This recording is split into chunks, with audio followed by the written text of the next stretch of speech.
कुंभ का मेला चल रहा था। हरिद्वार कुंभ की बात है। बहुत साधुओं का वहाँ पर तरह तरह का प्रोग्राम हो रहा था। वाकई कुंभ का जो मेला होता है यह अपने आप में बहुत ही विलक्षण होता है। कहते हैं 12 साल साधु पूरा जमा करते हैं और वहाँ आकर पूरा खर्च कर देते हैं। तो ऐसे ऐसे साधु हैं जिनके शिविर देखकर और उनके खर्चे देखकर आंखें चुंधिया जाती हैं। एक नई दुनिया बनती है कुंभ के मेले में, और वह दुनिया देखते देखते हम लोग भुला देते हैं अपने इस तामझाम को, अपने संसार को, अपने परिवार को। वह सब कुछ अद्भुत होता है, अलबेला होता है। पहले उसमें ज़्यादा दिव्यता थी, अब भव्यता है। आप जानते हैं दिव्यता और भव्यता क्या होती है? दिव्यता जिसमें आध्यात्मिकता ज़्यादा होती है। अब भव्यता यानी जो आंखों से बाहर अच्छा दिखाई ज़्यादा देता है। दिव्यता घटती जा रही है, भव्यता बढ़ती जा रही है। ये उस समय की बात है जब भव्यता कम थी, दिव्यता ज़्यादा थी। तो शिविर चल रहे थे, गुरुजी का भी था। तो वहाँ पर एक ट्रेंड है कि जो भंडारे करते हैं साधु, वो भंडारे के निमंत्रण देते हैं और निमंत्रण के द्वारा जो जिस प्रकार का साधु होता है उसको वैसा ही फिर वो सम्मान देते हैं, वैसी ही वो दक्षिणा देते हैं। अब एक ऐसा साधु था जिसका बहुत बड़ा भंडारा चल रहा था। वह गुरुजी के प्रति बहुत ज़्यादा आस्था, विश्वास, श्रद्धा रखता था। वो जानता था गुरुजी क्या है। तो उसने निमंत्रण भेजा, निमंत्रण भेज दिया, और जिस दिन भंडारा था उस निमंत्रण के बाद में गुरुजी को लेने के लिए उसने अपनी पालकी भी भेज दी। इतने सम्मान के साथ उसने गुरुजी को बुलाया, लेकिन पालकी को गुरुजी ने वापस कर दिया। और वापस ही नहीं, उसमें अपनी जो देवियाँ थी उनको बिठा दिया और कहा कि तुम चली जाओ। गुरुजी से उन्होंने कहा कि नहीं आप चलो। कहते नहीं, मैं नहीं जाता, तुम जाओ। वो चले गए अब वो वहाँ पर भोजन किया।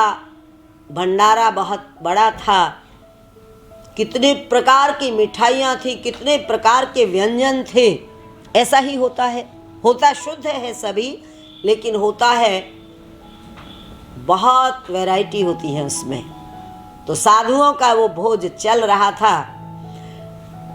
अपने देवियाँ और अपने ब्रह्मचारी भी भोजन करके बाहर आते हैं। दक्षिणा भी बहुत अच्छी दी गई, सम्मान किया कि ब्रह्मानंद के शिष्य हैं। बाहर निकलने पर वो तो देखकर घबरा जाते हैं।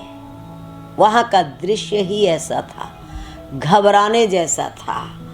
मैंने भी जब पहली बार इसको सुना तो घंटों में आंखें बंद करके उस दृश्य की कल्पना करती रही, और उस दृश्य के पीछे गुरु महाराज का मंतव्य क्या है इसको सोचने का प्रयास करती रही। वहाँ पर जो बाहर गेट पर मिठाई नहीं देते, बस कड़ी चावल वगैरह होते हैं वो दे देते हैं। तो एक लाइन भिख मंगों की लगी होती है। अब भी आजकल भी होता है ऐसा। तो ऐसी ही एक लाइन लगी हुई थी भिखमंगों के लिए। बाहर कढ़ी चावल बांटा जा रहा था, और जब भिखमंगे मांगने वाले वहाँ खड़े होते हैं तो आपने भी दृश्य देखा होगा कि कैसे एक दूसरे को धक्का मुक्की करते हैं। ऐसा नहीं लगता कि इनमें कहीं थोड़ा बहुत भी ज्ञान है, थोड़ा बहुत भी इनके पास बोध है। एक दूसरे को धकेलते रहते हैं। ऐसे ही धकेल रहे थे, और उस धकेलते धकेलते में गुरुजी भी उसी लाइन में खड़े थे। इन देवियों ने वो दृश्य देखा। दृश्य देखकर एकदम जैसे दिल चिर गया, कलेजा मुंह को आ गया।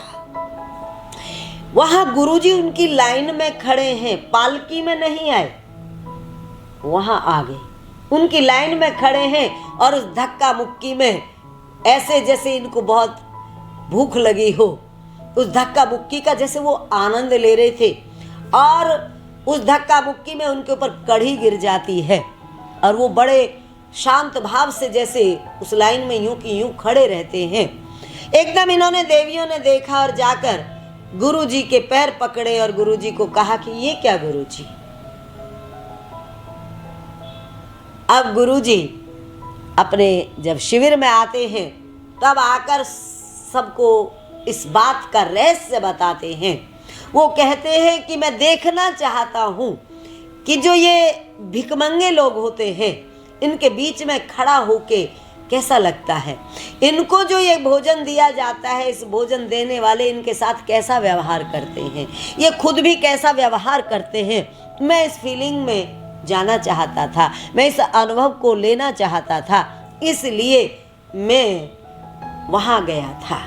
गुरुजी की इस घटना से क्या आप समझ पाएंगे मैं नहीं जानती, लेकिन एक बार मेरा भी मन हुआ कि मैं भी ऐसे ही लाइन में लगूं। इलाहाबाद के अंदर मैं अकेली निकल गई और घूमती रही।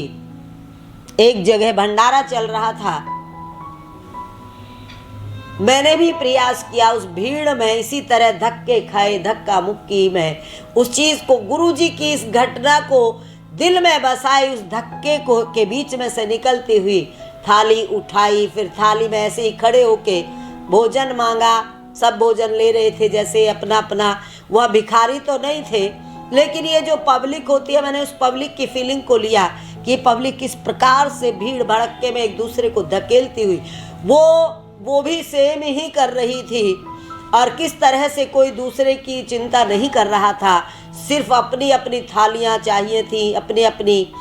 तो मैं गुरुजी की इस तरह की घटनाओं से प्रेरित होकर कई बार कुछ अनुभव करने का प्रयास करती रही हूँ। उनकी तरह तो हम नहीं हो सकते, लेकिन अंदर वो बातें घर कर जाती हैं और कहीं ना कहीं हमारे मन में भी उन चीज़ों का एक महत्व हो जाता है, अर्थ हो जाता है।